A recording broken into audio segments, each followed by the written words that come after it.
Democratic Republic of Congo. Congolese author reveals how ADF insurgents operate in eastern DRC. Congolese investigative journalist Nikais Kibel Bel Oka reveals how Islamic State-linked ADF insurgents in eastern DRC operate.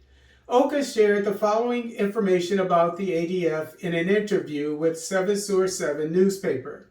First, Oka says that the Islamic State sent operatives to Beny and Toure long before the ADF officially began operating in eastern DRC in 2017.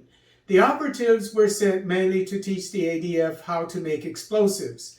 Second, Oka says the ADF can help finance this insurgency in Virunga National Park because the region is rich in minerals and agricultural products. Oka claims farmers in Beny are paid 30% by the ADF to grow food for them. Also, the ADF provides financing for the farmers. Third, Oka claims 4 sources of international funding for the ADF have been identified, namely South Africa, Great Britain, the United States, and Saudi Arabia, Turkey, and Iran. Oka cited $16,000 that came from the United States in 2021 for projects in the region. Fourth, Oka says the insurgents are difficult to fight because they have married into the communities and set up businesses. Oka notes how most of the petroleum merchants in eastern DRC are Muslims, and therefore fuel trucks, which are driven mainly by Somalis and Kenyans, are never attacked by the ADF.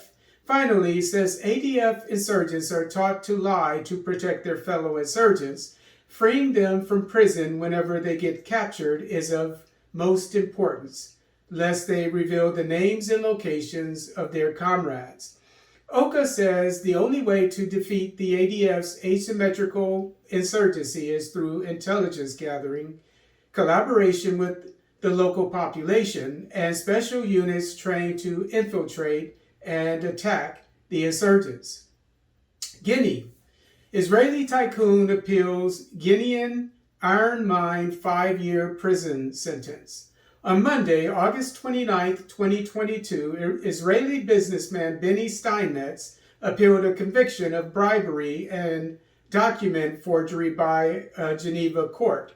The Swiss court sentenced Steinmetz to 5 years in prison and fined him $51.5 million. According to AP News, Steinmetz asked the Swiss court to throw out the testimony of a former First Lady of Guinea that was instrumental in his conviction. According to the Swiss prosecution, Steinmetz's natural resource company, Beny Steinmetz Group Resources, won the right to explore and exploit iron ore in the Simandou region of Guinea between 2006 and 2010, while his competitor, Anglo-Australian mining group Rio Tinto, lost mining rights on 2 sites in the region. The Swiss prosecution accused Steinmetz of paying former Guinean President Lansana Conte and his 4th wife, Mamadie Toure, $10 million to obtain preferential treatment regarding mining rights in the Simandou region. Steinmetz's attorney, Daniel Kinzer, complained that he was never allowed to question Toure and that her testimony should be thrown out. Swiss prosecutor Yves Bertossa said that, quote, other evidence in the case, like written contracts, bank statements, and wiretaps, was sufficient to uphold conviction, unquote. Burkina Faso. Burkinabe forces killed 28 insurgents in 2 offensives on same day. The Burkina Faso Armed Forces killed 28 insurgents during 2 operations in 1 day. On Sunday, August 28, 2022, Burkina Faso Special Forces, supported by the Burkina Faso Air Force, attacked a terrorist base in Soam province in northeastern Burkina Faso. According to Le Faso, 10 insurgents were killed during the offensive and the base was destroyed. Vehicles and communication and camping equipment were seized. No Burkinabe forces died during this operation. On the same day, 2 more terrorist bases were assaulted in Yaga province in eastern Burkina Faso, during which 18 insurgents were killed, as well as one Burkinabe troop.